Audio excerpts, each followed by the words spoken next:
Hello, I'm Audrey McFarlane. I'm a professor and associate dean of faculty research and development at the University of Baltimore School of Law. I teach courses in property, land use, local government, and local economic development at the law school, and also research in those areas as well. I'm pleased to welcome you to this afternoon's webinar, which looks at Baltimore's canceled Red Line project as a case study to explore structural racism in transportation policy. The Red Line was a 14-mile east-west light rail line for Baltimore City and the county, running from the Social Security complex in Baltimore County to the east at Johns Hopkins Bayview. The project had been through an extensive and rigorous public planning and engineering process for over 12 years. It was entitled to $900 million in federal funding and was ready basically to put out bids for construction. In June 2015, Governor Larry Hogan canceled the Red Line project, declaring it a wasteful boondoggle. The state matching funds that had been allocated to the Red Line project, which would have been spent primarily in the mostly Black city of Baltimore, were instead allocated to highway projects in mostly white areas of the state. $288 million of expenditures and state money were gone. It's estimated that the rail line would have brought sorely needed development to some of Baltimore's most distressed neighborhoods, along with thousands of jobs. It also would have spurred transit-oriented development, the rehabilitation of many vacant buildings in and around the proposed transit stops, as well as other economic benefits of providing access to sorely needed public transportation for city residents. Following the cancellation, the NAACP Legal Defense Fund filed a complaint for violation of Title VI of the Civil Rights Act of 1964. The cancellation was briefly investigated as a result by the U.S. Department of Transportation, but the investigation was closed with no finding. Over the next hour, we'll explore the Red Line story as a way of understanding structural and institutional racism through the lens of transportation policy. By structural racism, we mean ways in which practices that seem race neutral, because there's no racial name calling, produce outcomes that produce or reinforce disinvestment and reinforce wealth barriers in Black communities and for Black people. I will serve as moderator for this discussion, and we are very much looking forward to questions from the audience, which you can submit using the Q&A function on your Zoom dashboard. We're going to get to as many of the questions as we can in the time that we have. For all attendees, at this time, would you take a moment to introduce yourselves in the chat so that even though we all can't see each other, we can get a sense of who's gathered with us here today. Our webinar series will continue on Thursday, February 18th, with a look at therapeutic jurisprudence, which takes a holistic approach to using the legal system to address litigants' problems in a ways that leave them improved and not diminished. You can learn more about this and register on the UB Law website. And now, for this afternoon's discussion, I would like to introduce our very distinguished panel. We'll hear first from Professor Seema Iyer, who is a professor and a director at the Real Estate and Economic Development Program in the University of Baltimore Merrick School of Business. She's also associate director for its Economic Research Center, the Jacob France Institute. Prior to joining UB, Professor Iyer was Chief of Research and Strategic Planning for the Baltimore City Department of Planning, where she managed Baltimore's Baltimore's division that was responsible for data and policy analysis and population forecasting. In that role, she was deeply involved in community planning for the Red Line. Next, we'll hear from Ajmal Qureshi, who is senior counsel at the NAACP Legal Defense Fund. In that role, he maintains a diverse caseload in the areas of education and economic justice, among others. In 2015, he spearheaded the filing of the federal complaint regarding the cancellation of the Red Line. At the time, the Washington Post called the legal challenge the next civil rights issue of our time. In addition to his work with LDF, Mr. Qureshi was the director of the Civil Rights Clinic at Howard University Law School, where he taught torts, federal civil rights, and appellate litigation. This spring, he is senior fellow at the Rappaport Center for Law and Public Policy at Boston College. He's also on the board of the ACLU of Maryland. Then we will hear from Henry Greenidge, who is a 2020 to 21 fellow in residence at the McSilver Institute for Poverty, Policy, and Research at New York University. He is a 2010 graduate of the University of Baltimore School of Law, one of my former students in property, and a nationally recognized government affairs professional. Previously, he led state and local government affairs, as well as public engagement for Cruise, a GM subsidiary focused on autonomous vehicles. He's been a program examiner at the White House Office of Management and Budget in the Obama administration. He's been a policy advisor to the US Secretary of Transportation, and he's held various positions within the New York City Office of the Mayor and the New York City Department of Transportation. So I'd like to thank the panelists for joining us here this afternoon, and also thank you for joining us as well. And now let's begin our discussion. So we'll turn to Seema. Thank you so much, and so good to see virtually so many people in the audience, friends, people that we've been involved in this work for a long time. So looking forward to a great discussion. Can you see the full screen share? Great, okay, did it right. All right, so I was deeply involved in the Red Line project when I first moved to Baltimore starting in 2005. But even though I was deeply involved, I'll tell you that my role was tiny in comparison to so many other people that were also involved in basically pushing this proverbial kind of pebble up the mountain of trying to get the Red Line to come to Baltimore. So all of us have a tale of how we were kind of connected to this project. And unfortunately, it's a tale of disenfranchisement because all of that work essentially seems to have come to naught, but maybe by the end of this conversation, we'll have a hopeful message about where we're headed. So for all of you that may or may not remember, or for whom this might be a painful thing to remember, this was the Red Line, proposed Red Line route that would have gone from the west to the east side of Baltimore.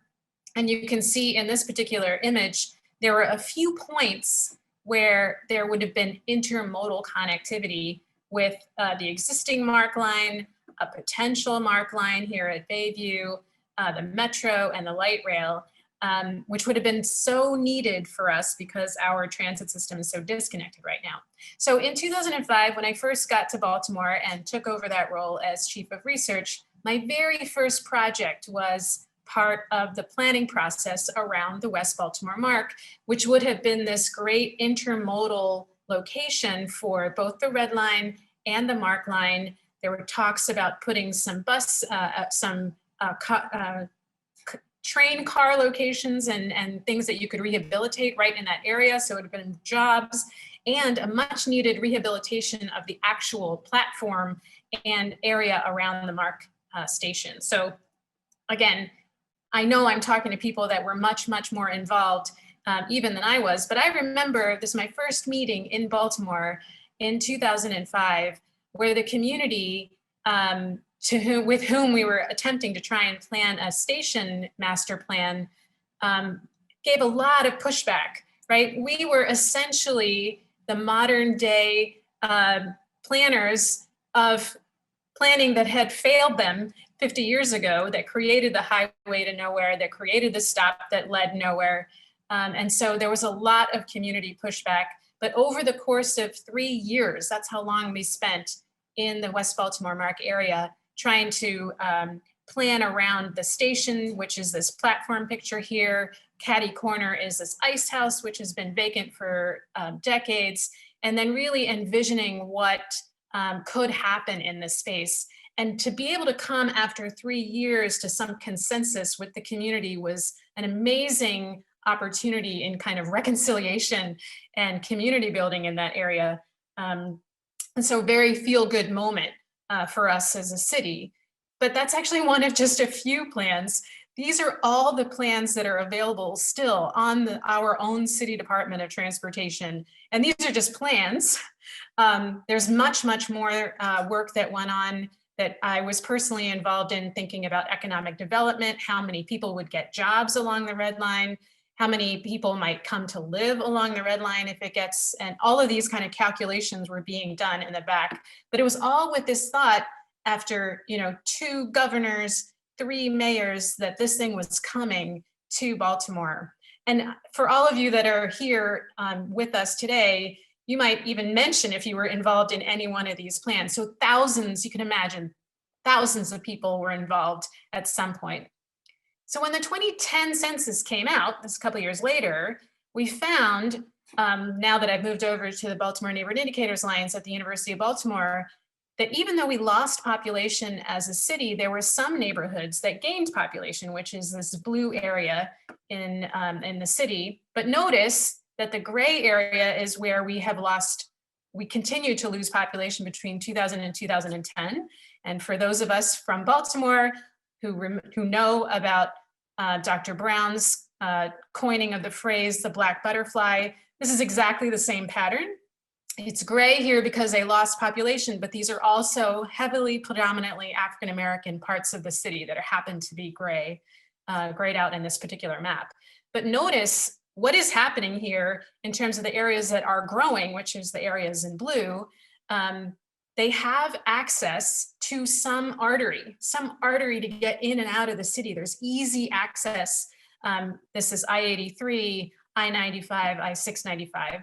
And so literally you do not need to be a geographic information specialist to see that there's clearly a relationship between having an artery and having access to growth for neighborhoods. And so this is kind of a data-driven finding that we saw, that the #1 indicator for population loss was actually lack of access to transportation. Not bad, not crime, not poor educational outcomes, but actually lack of access to transit. And subsequently, you might know that Raj Chetty and his group about economic mobility also found that access to transit was actually a social determinant of inequality and lack of ability to get out of certain high levels of poverty.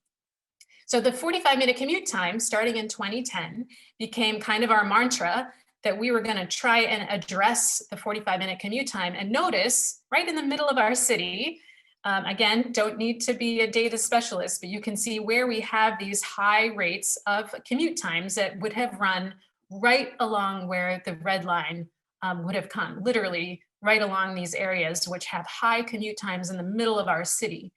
And Sandtown Winchester in 2014 was actually our highest commute time neighborhood. It is still very high, unfortunately, but today Southern Park Heights is actually our highest commute time neighborhood, and it's largely because there's inability to get access to an artery to get out of the city. And the reason why I want to bring up this idea of connectivity, it's not just that the stations didn't come there, right? It's about all of the people and the ideas and the access to transportation and transit that didn't come to these neighborhoods decade after decade after decade. And so the reason why connectivity is so important is because there are these ideas of a network effect. If you don't have that node, right, that node that connects you to something else, in this case, the transit and transportation system, you are exponentially less likely to get access to all of the resources that that node creates. And so this is just a quick graphic to think about why connectivity is exponentially so important to get people, money, resources into your neighborhood. And so the lack of that node just becomes the lack of all of the permutations of connectivity that is also not coming into these neighborhoods. And to think about everything else that's related to connectivity today with COVID-19, we see that it's the same neighborhoods that have this high commute time that also have very low access to internet connectivity. So yet another measure of connectivity. So this map basically shows where we have high rates of people that do not have internet at home. So thinking about people that might be trying to go to school at home, thinking about people that might want to be working at home, it's the same neighborhoods that have lack of accessibility with respect to transit. And in the end, what do we care about? We care about people's lives. And unfortunately, there is an inverse relationship between connectivity and life expectancy. The less connectivity you have, the lower your life expectancy. And this is, literally you don't have to be a rocket scientist to see some of these maps that we put out every year to see the relationship and how devastating not getting the Red Line into the city of Baltimore has been for us. And unfortunately, it's really a tale of disenfranchisement. It's not like we weren't working for it. We all were working to try and get the Red Line to come.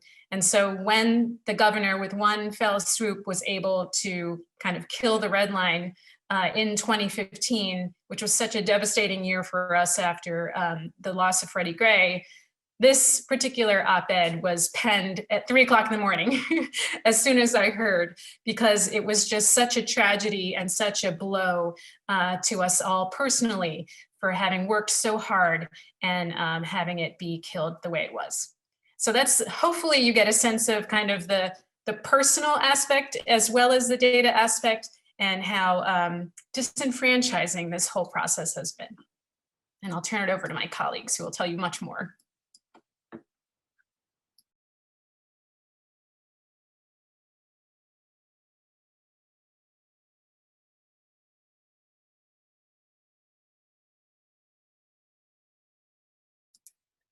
I think she's trying to change it to you, Ajmal. Great. Good afternoon or good evening, everybody. Thanks so much for making time to talk today in the midst of everything that's happening right now. Thank you to Professor McFarlane, as well as all of my other colleagues, for organizing this panel and inviting me to speak on it today. As Professor McFarlane mentioned, LDF led a team of civil rights advocates, including the Civil Rights Education and Enforcement Center, the law firm of Covington and Burling, and the ACLU of Maryland, who together filed an administrative complaint alleging that the cancellation of the Red Line and the shifting of almost all of the capital funding, that's new money that would have gone to the city of Baltimore for the Red Line, that's $736 million in new state monies that would have gone to the city of Baltimore for the Red Line, were shifted to the governor's highway, bridges, and road initiative. On the same day as Seema mentioned that the Red Line was canceled, a new initiative was announced, and all of the new capital monies that would have gone to the Red Line were shifted to this new program. I think that as has already been mentioned, in addition to the fact that the Red Line would have served primarily Black and brown parts of Baltimore, the governor's Highway, Bridges, and Roads initiative primarily served predominantly white parts of the state. And so immediately it raised serious concerns that the cancellation of the Red Line and the shifting of all these monies not only raised serious civil rights concerns, but raised serious racial justice concerns as well. I've seen in the chat that there are a number of law students here, and I think I'm thinking back to my first days in law school. And I think one of the shocks that I first came to when I came to law school is that what many of us understand from a common sense perspective as being discrimination doesn't match what the law considers discrimination. There are large quantities of things that we know are discrimination, but the law doesn't actually prohibit them in terms of the Constitution as what's called intentional discrimination. The Constitution, due to recent, or no longer recent, but somewhat recent decisions by the Supreme Court, is interpreted as only prohibiting quote unquote intentional discrimination. That is where you have this smoking gun evidence that the discriminator is taking action against you because of your race or some other protected class. And the reality is that oftentimes the victim of discrimination won't have that smoking gun proof of discrimination. And so that's why the concept of disparate impact is so important, is because there's this large swath of discriminatory actions that don't meet that very limited definition of what's called intentional discrimination. You don't have that smoking gun proof of evidence, or even if you did have that smoking gun proof of evidence because the person said something discriminatory, you wouldn't have a camera or a stenographer ready to take it down. And so I think that's one of the reasons why this concept of disparate impact is so important. It allows you to challenge policies or practices that hurt one group more than another if you as the victim can show that whatever the government or the discriminator's reason for taking that action was could be met by a less discriminatory policy. So you can establish that there's a policy or practice that hurts one group more than another, and then show that whatever the interest is supporting that policy or practice could be accomplished by a less discriminatory means, you can successfully go forward with a disparate impact claim. And this was a classic disparate impact case. We didn't have that smoking gun proof of evidence where the governor or somebody in the Maryland Department of Transportation's office was saying we're canceling the Red Line because we don't like African Americans or because we don't like Black and brown people in Baltimore. It was more just, it was clear to everyone that even though there wasn't this smoking gun proof of evidence, race was a major part of the story because of where the money was being shifted from and where the money was being shifted to. So what we did as part of our complaint is we worked with something called the Maryland Transportation Model. This is essentially a computer program that allows you to map who is traveling from where, how long, and how much it's going to cost them. And it actually maps out not only the trips that have been taken, but has a predictive function that allows you to map out where people will be going in the future. So we use the Maryland Transportation Model, which is publicly available, as well as using ACS data, that's census data, American Community Survey data, to map out all trips that would be taken by all Marylanders between 2015, which is when we began investigating the complaint, and 2030. And what we found using the Maryland Transportation Model is that 70.5% of trips by African Americans throughout the state would be longer or more expensive. The decision would cause $19 million worth of net travel-related harms to African Americans annually, while white Marylanders would be the only racial group that would benefit from the decision, saving more than $35 million annually in travel-related costs. So we took that information and we filed an administrative complaint with the United States Department of Transportation. Why did we file an administrative complaint as opposed to going straight to court? I think that, again, is due to some bad case law that we have from the Supreme Court. In 2001, a decision called Alexander v. Sandoval, the Supreme Court found that individuals didn't have a private right of action to go into federal court and complain that violations of regulations issued by the federal government under Title VI of the Civil Rights Act had a private right of action in them. Essentially, the disparate impact portions of these regs could only be enforced by the federal government. Now, this is a huge disincentive as well as a huge harm to civil rights lawyers because, again, they're limited to that very limited definition of intentional discrimination if they want to go into court and seek relief by themselves. If they want to allege disparate impact, that is anything outside of that smoking gun proof of evidence, they have to rely on the federal government to essentially enforce the right. So that's essentially what we did in this case. In 2015, in December of 2015, we went to the federal government, at that time the Obama administration, and said, look, this cancellation of the Red Line and the reshifting of hundreds of millions of dollars in new state money that would have gone to the city of Baltimore to highway, bridges, and roads, and primarily white parts of the state, raises concerns and violates Title VI of the Civil Rights Act. And we're not just alleging it based on optics alone. We're using the state's own data, the state's own transportation model, where we've mapped out every single trip that will happen for the next 15 years, between 2015 and 2030. And this is the evidence that we found using the state's own data. Yes, the state has alleged that the reason they canceled the Red Line is related to the tunnel and costs related to the tunnel, but there were other ways that the state, if they had problems with the tunnel, could have dealt with any such problems rather than canceling the entire thing and shifting all of the money to other parts of the state. As somebody has already noted in the chat already, and it's an excellent point, the governor tweeted out on the day of the cancellation a map of where the new monies would be going. And the new map, with the new monies, left Baltimore off entirely. Not only were none of the projects in Baltimore wasn't part of the map at all. Baltimore essentially looked as if it was part of the Chesapeake.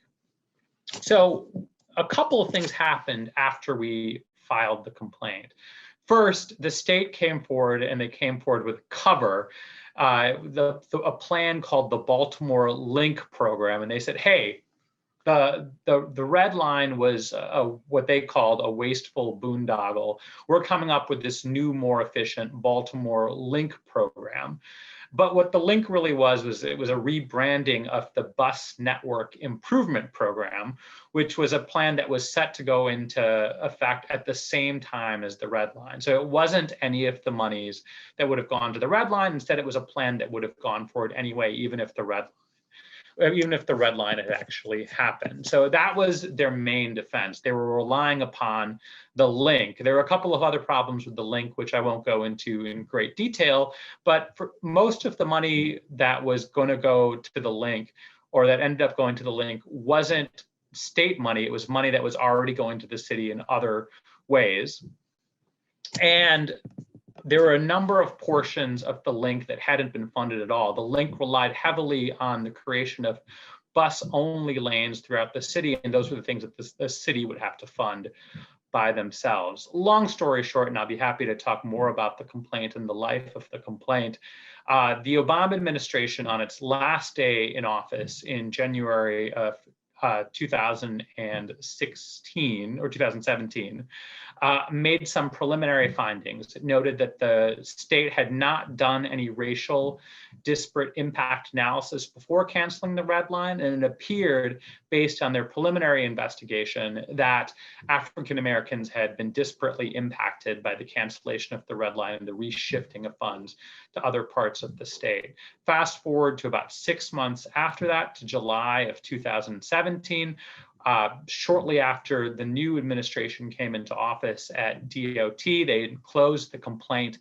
entirely. And I think that goes back to something I was saying earlier. That's why it's so important to have a private right of action, the ability of plaintiffs to go into federal court and seek relief for disparate impact violations. Because if you're relying on the federal government to do it, if you get an administration that's hostile to civil rights, they'll just close the entire thing summarily, which is essentially what they did. And what their reason was, it was essentially a one-line letter. They said that the scope of the complaint was too big. So the civil rights violation was too large, it was too severe. And because the civil rights violation was so big, we're not going to investigate it at all. So it was a really frustrating experience. LDF, as well as our plaintiffs and our community partners, had invested a great deal of time and money into putting together the expert reports as well as the declaration.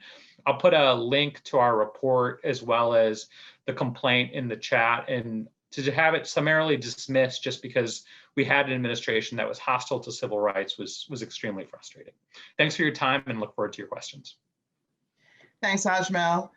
Let's hear from Henry Greenwich. Sure. Thanks again for having me. Again, Henry Greenwich. I'm from the NYU McSilver Institute for Poverty Policy and Research. And so I think one of the reasons why I was including included in this panel is because of my background in transportation. And I got to tell you, after law school, I thought I was going to be an entertainment lawyer and found myself in the Obama administration at US DOT for what I thought was going to be a few months.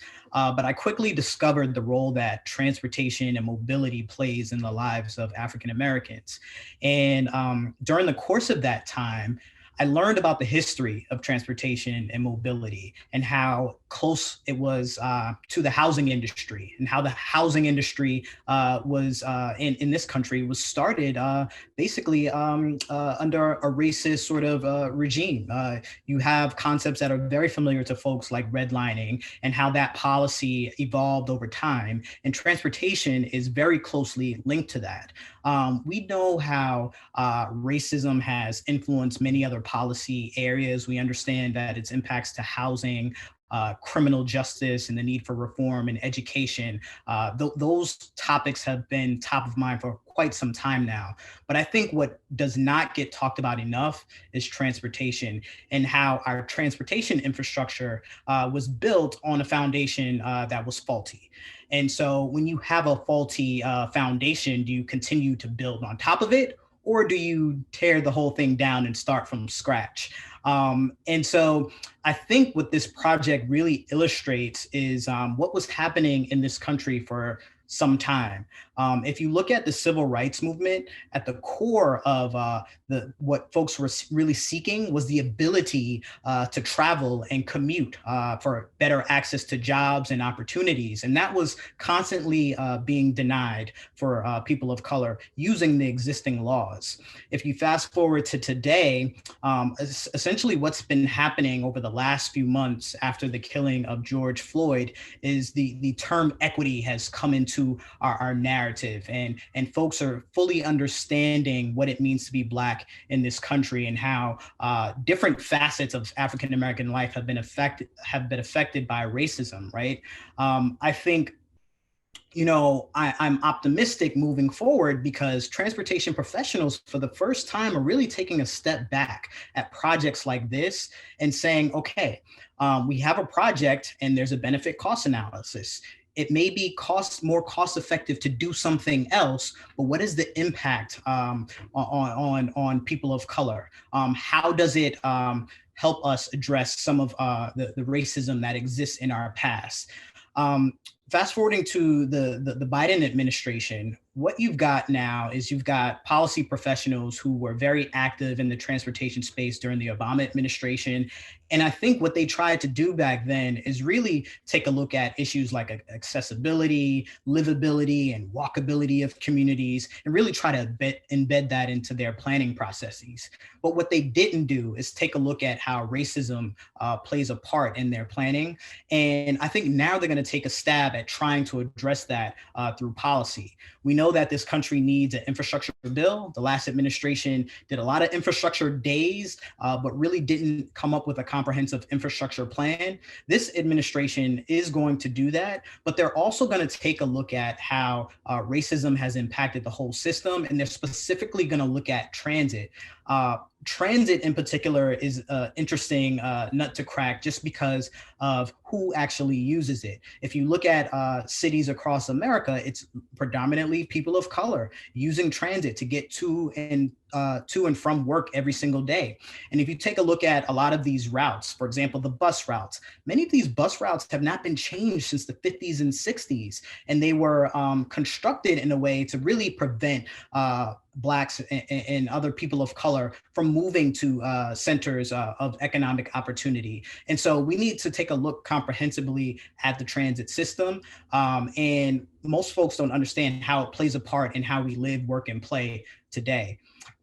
This project in particular is a fascinating one. When I was in the Obama administration, this came to our attention. And it came to our attention because of how blatant it was that this project was being canceled. Here you had community input, you had advocacy professionals involved in a way that typically does not happen in these projects. You had a consensus that was apparent from everyone. And what it seemed to happen was politics was getting in the way of really good policy here. And unfortunately, that is the case. Through the work that we've been doing at NYU, we've been helping cities, we've been helping academic institutions, we've actually been helping companies and public transit agencies look at how they operationalize equity. And one of the things that we realized is that this situation is not unique. I think it's unique in the sense that this is a major project, multi-$100 million project, but is not unique to go down the planning processes and come up with a project that you think will benefit African Americans and other people of color, only for it to be canceled under reasons that say that the data doesn't align. One of the important things to understand here is that when you're thinking about equity, particularly as it relates to transportation projects, is often you've got to look beyond the numbers. You know, if we are going to undo some of the systematic racism of our past, we have to understand the impact of the decisions that were made, and we have to look beyond just the numbers and understand who is actually going to benefit and what that looks like moving forward. So I'd be happy to address any other questions. I think you're on mute. Thanks very much for that presentation. All right, so now we can open it up to questions, and we have a couple of questions in the Q&A. And the question that is on the table is kind of like, what can we do to rectify this? And so everyone's looking for a red line 2.0. And so if we go for red line 2.0, one question, first of all, is, could the Department of Transportation on its own revive the existing complaint? So this is a question for Ajmal. The complaint itself cannot be revived. So this is another reason why having disparate impact regulations solely being within the province of the federal government is so dangerous. I think typically you have a statute of limitations. That's a period of time in which you can file complaints of anywhere between 3 and 6 years, where you can allege that something constitutes a constitutional violation or a statutory violation. The limit for filing a Title VI administrative complaint is unfortunately roughly 6 months. And so that's why we had to file right away in December of 2015 to meet the 6-month deadline after the announcement of the cancellation. But we're in federal court where if we had a private right of action, you'd have more time. You'd have a period of years to file that complaint. But unfortunately, the period in which you could file a Title VI complaint about what happened has passed. So if we want a private right of action, one of the audience members has asked, do we go to the Supreme Court for that, or do we go to Congress? It's a great question. It is a statutory fix. So what the court found in Alexander v. Sandoval is it looked at the regulations and interpreted the regulations in a divined congressional intent, and said that Congress did not intend for there to be a private right of action for individuals to claim disparate impact claims in federal court. So all it takes is for Congress to make clear that there should be a private right of action. And Congressman Bobby Scott from Virginia has for several years now introduced a Title VI fix bill that unfortunately hasn't been able to get the traction that it needs. Okay, thanks, Ajmal. So Seema, I found your presentation riveting. One question for you. You described a very intensive public participation process. Could you talk a little bit about why you think that process is important, and could it have been improved? The process is so important because even though we as a city had kind of come to this consensus, it wasn't like everybody loved everything, right? The process enabled us to kind of come to a moment where we would agree to stop disagreeing. And even that is so important for a city like Baltimore, where there's so many things to disagree about. And so the fact that we were singing in one voice, not everybody loved everything. There was questions about the alignment, questions about what street things were going down. So there was certainly, some parts of it that people didn't like, the tunnel. But we had gone through a process where we all knew what was going on. It was pretty transparent, which is pretty rare in planning processes when we have major investments going on. And so all that part is good. And it gave us something that we were all fighting towards. So when Mayor Dixon at the time in 2007, she had 6 pillars, and the first pillar was get the red line. And so it was a very clear kind of statement at the leadership level as well. So I feel like that's so important to build community. We all got to know each other. We all fixed a lot of things along the way. Little things like, for example, along the West Baltimore Mark, I don't know if everybody remembers, but there was a very little parking lot. And part of the planning process, they realized they needed a bigger parking lot. So they had to get rid of that and that little ramp that was supposed to connect to 70, but had just become a white elephant in the neighborhood. And so part of the planning process was, what should we do with this ramp? So there were small things that came out of the planning process, but I feel like that transparency was so important, community building was so important. And even though we all didn't agree on everything, it was a moment for us to kind of sing together. Okay, thanks. Henry, did you want to weigh in on that? Yeah, or I did actually. So one of the things we should look at in the new Biden administration is what grant programs they're going to put out. And the reason why I say that is, we can't get this sort of, the legal route has that ship has sailed, right? But what's going to happen is the policy professionals at USDOT are going to look at this projects and other projects that were not funded, and they're going to try to find creative ways to fund them. And one way they do that is with grant programs. So they'll issue a notice of funding availability, or a NOFA, and they'll have in there criteria. And the criteria could be economic competitiveness. It could be community engagement. And what they try to do is attract the localities to seek government funding to finish these projects.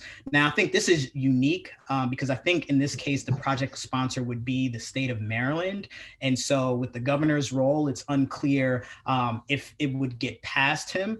But ordinarily, what the department has tried to do is actually get around having state approval for these projects, and they allow different cities and towns to directly apply to the government for these larger projects, and they get the project underway. So I'd be interested to see what the department is thinking of for this project in particular. The people at the top are very familiar with this project, and they know the need for it. It's just, how can they get around some of the politics?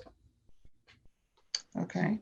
So thanks for that, Henry. One of my questions is, how do we address structural racism? How is the cancellation of the project in and of itself a reflection of structural racism?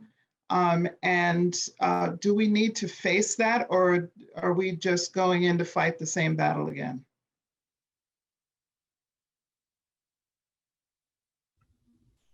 Sure, I'll take first stab at it. I think the first thing we need to do is call it what it is. We have to acknowledge that this is structural racism. And so that's part of the issue that we've been suffering from for many years. We don't call things like we see it, and we label things. If you look at the terms urban and suburban, urban started out meaning city, but over time was referred to Black communities and communities of color, while suburban was white. And so we put forward policies that negatively impacted urban communities or Black communities. And so the first thing we need to do is get our vocabulary right and call things out and acknowledge racism for what it is. And it's not saying, hey, we fault you specifically, but we have to acknowledge the system in which we have all inherited. And I think if you're not actively working working to address racism, which is embedded in every single level of our planning process, whether it's the policy, whether it's the design, at every single level. I think if you're not actively working to address it, you're contributing to it, even if you don't mean to be contributing to it. And so I think the starting point is, number one, calling it out. And I think there are a number of solutions to address it. But I think one of the things that's really important is making sure that at both a staff level and a leadership level, you have folks who are working on these projects who are reflective of the community. And so that doesn't mean all Black people, but it means you really need diversity at all levels to address these issues. Thanks, Henry. Seema? So, this might be part of my concluding remarks too, but it's a racial urgency. I am showing you year after year after year, neighborhoods that are essentially atrophying and dying because of the lack of access. And we started this planning process back in the early 2000s. So they didn't have access 20 years ago. And yes, they don't have the red line, but they don't have the access. And that's what we really care about. And lack of access in high Black and brown neighborhoods, that is what we need to address. If it's the red line, awesome. If it's a replacement to the red line, exactly as Henry is saying, with new funding that might come in, awesome. But that's still, what are we talking about? 5, 10 years away if we're lucky. We've got a problem right now. And we had a problem yesterday. We had a problem 20 years ago. And so to me, the issue is, how are we going to look at the urgent need that's going on in our neighborhoods right now? And how can we address that right now? And so even in the comments, I really appreciate literally everybody that's an expert among the attendees as well. We are not getting any new money. We're not getting anything new into these communities, and that's what we desperately need. So things like, we do have a bus system now. We do have the Baltimore Links. We actually have a pretty robust bus system. What if we provided free access to bus stops in our high commute time neighborhoods right now? All stops in high commute time neighborhoods are free to load on that bus.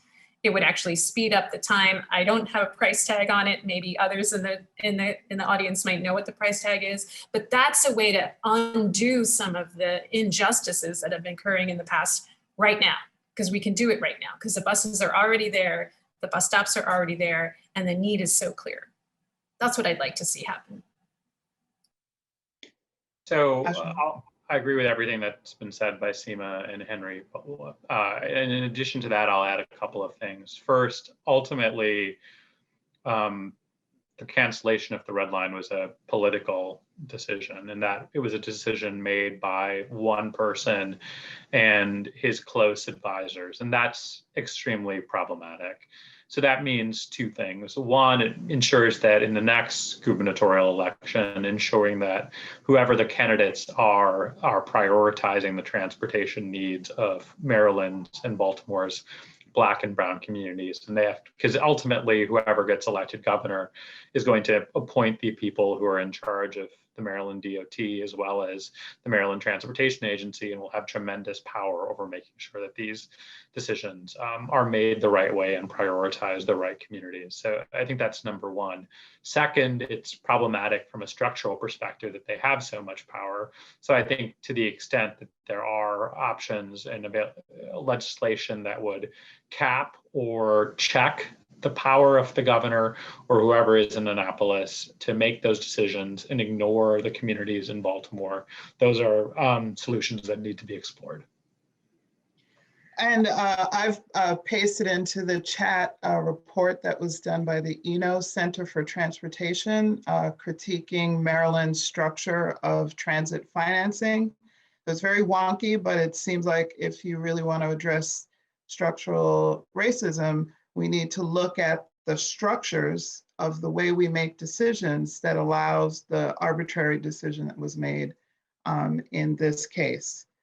And also, we have a couple of questions about legislation that's pending in the state.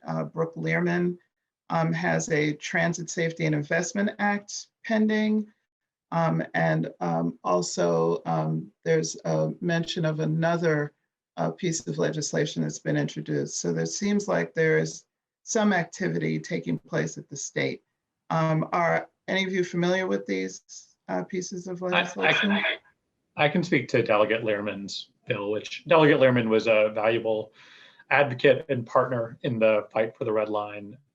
I think what her bill that's being referred to does is it increases the amount of money, as my former colleague on the Red Line fight, Brian O'Malley, also noted in the chat. It increases the amount of money that's going for repairs and fixes of existing structures in Baltimore. And so it's extremely important. I think the state has, in its planning, underfunded or planned to underfund how much money is needed for those repairs, but we're not talking about monies for new systems, not $1 billion in new capital funding that the Red Line would have brought. Okay, thanks, Ajmal. So I have another question. Sorry, I'm not familiar with the bill specifically, but I did want to mention to folks, and to piggyback off what you said, the opaque nature of decision-making in transportation. It's hard to figure out how any of these things get baked, and yet somehow we're doing this as a state. So getting involved is actually a really difficult thing. But I do want to commend I think it's Delegate Lehrman and others that have started a transit caucus within the Maryland State Assembly, which basically at least provides some learning process for senators and delegates to learn about this. Because even for them, it's an opaque process for even them to figure out how to get involved. So at least the transit caucus, I think it's about 2 or 3 years old. You might want to follow that and make sure that you're involved in kind of what they're doing. Okay, thanks, Seema. We've had a question about whether or not there are other examples of racism in transit policy that we can point to. The story that needs to be told is how the highways or highway funding and highway location primarily went through Black communities, and so that you can kind of find your Black area of the city by following highways that plowed through cities. And so there were many examples of how the cities were shaped through this history of infrastructure decision-making. And sometimes, as Henry pointed out, they were used to create barriers to actually contain Black communities as well as destroy them. What is striking is that the planning process for the Red Line came about in part because of an effort to implement Title VI at the front of the process, rather than at the end of the process, where we end up with a complaint at the end of the process. What they call the National Environmental Policy Act, NEPA, requires an environmental impact study to be done. It's very extensive, very detailed, to address the history of racism in the decisions, negative racial impact from where previous infrastructure projects took place. So part of what was the best about the Red Line planning process was done in an effort to promote equity. But it seems that the NEPA process is focused on the negative impact for a project going forward and making sure there isn't negative impact. But NEPA does not anticipate the just cancellation of the project, that the idea that it would just be canceled. So it seems like we need to write that down too in order to address that. Because there have been some examples around the United States of cancellation of certain transit projects when a new administration comes in and suddenly it seems politically beneficial to do so. And so I was wondering if Henry could say a little bit more about the cancellations that he's observed.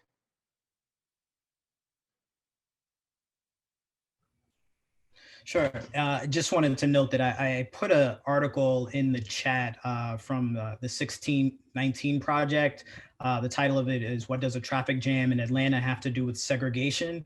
And it provides a lot of the history that you talked about, Professor, in terms of the interstate highway system and how they went through Black communities. But it's important to say, because when we say this, it's almost like we dehumanize it. Essentially, what we did is we bulldozed through communities, established neighborhoods, and we tore up families. One side of the family is living on this side of the highway while the other one is on the opposite side, and they had no meaningful way to get across because, as I mentioned before, some of the bus routes didn't have straight paths. And so it really caused major issues in the Black community, the results of which we are still feeling and seeing today. But in terms of the transit system, the transit system was built on the foundation of the highway system. Again, it was really planners were focused on automobiles and moving people around using these vehicles. And so as a result, you have a system where buses, there were laws put in place. Well, we know Black people had to sit at the back of the bus, but there were often other routes where Blacks and other people of color couldn't ride those routes, or where those buses would pass by city dwellers, in urban community, meaning Black people. There's a whole history of this, many examples in many cities throughout the country, and it was pervasive. And we still see a lot of that today. So the question that comes to my mind is it helpful to have a reparations lens? Is it enough to just plan better going forward? Or how should this history be taken into account? And I'll say to my panelists, if you can respond to that question and tie it into your final remarks as well. So I had the privilege of being on Mayor Scott's transition team and actually establishing a reparations council and task force in the city of Baltimore is actually one of our top recommendations. Because we should come to some consensus about what we mean by that and actually start acting on it. And part of that, the transit and transportation system is a lifeline, an absolute lifeline. And if our neighborhoods, which I can show you on a map, literally does not take rocket science, we see where there's neighborhoods that do not have a lifeline right now. So what is our answer to try and injecting some life and a connectivity to those neighborhoods right now? That's what I'm after, and hopefully that's what we're all trying to do right now. Thank you. I'll add that I think it's important to understand that all people in the city living in different parts of the city or even beyond the city, the entire Baltimore regional area, aren't starting at the same place. And so you can't give everyone the same amount of capital or operations funding and saying, look, we're giving the same amount to everyone, we're treating Baltimore fairly. That's ignoring the history of systemic racism and the continuing impacts of the history of systemic racism. I think that's the number one argument you see from the state, is they say, look, per dollar or per pupil in the education context, I'm involved in a fairly large case having to do with the state's systemic underfunding of Baltimore City public schools as well. And so it goes beyond transportation, but also housing. We talk about the Thompson case, which had to do with the distribution of vouchers in primarily African-American neighborhoods so that individuals couldn't move out of segregated neighborhoods. LDF is involved in this case, Bradford right now, but education as well. All of those things, along with transportation, work together to disadvantage individuals. And so you can't say, look, we're giving everybody the same amount of money or giving marginally more to those in Baltimore and say, because we're doing that, that makes up for these decades of racism and underfunding. You have to recognize that people aren't starting at the same place because of that history that was not just sanctioned by private individuals, but as we talked about in Thompson, again, that's the housing voucher case, in many cases was explicitly perpetrated by the state.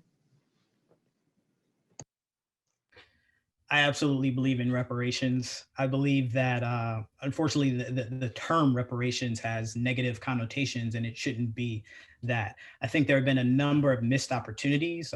You can go back as far as the New Deal, even further, where there could have been reparations had we acknowledged that we needed them. And we do this. If you look at the mortgage crisis, right? In order to help everyone from the mortgage crisis, we had the Recovery Act, right? With the pandemic, we were talking about a second stimulus. And so we need a recovery from the sin that was slavery and then racism and discrimination. And so it definitely needs to have a focus on housing policy and transportation as well. And I think it's desperately needed. And I think what we need to do is figure out who qualifies. I think it's a very difficult question to answer, but I think more work is done there. It should be done there. Okay, thank you. We have one additional question in the chat. I don't think we'll have a time to get to it, but just to echo your point about the need, the dire need, the complexity of the solutions, we have someone who's asked about how do we define equity in the context of, let's say, homeowners who perceive that development will bring undesired traffic past their homes, and that they would find themselves to be in opposition. So there's lots of different constituencies and interests to balance, but I think the point that this excellent panel has established is that there is a dire need, there will be trade-offs, and that I think there are a lot of brilliant minds out there, and I hope that this is the time where we can finally put this problem to rest. So I want to thank everyone for joining us this evening. The video of this webinar will be made available on the UB Law website or on YouTube or both. And the chat will be made available as well, because there are a lot of great resources. So thank you all for joining us, and join us again on February 18th for our next webinar. Thank you.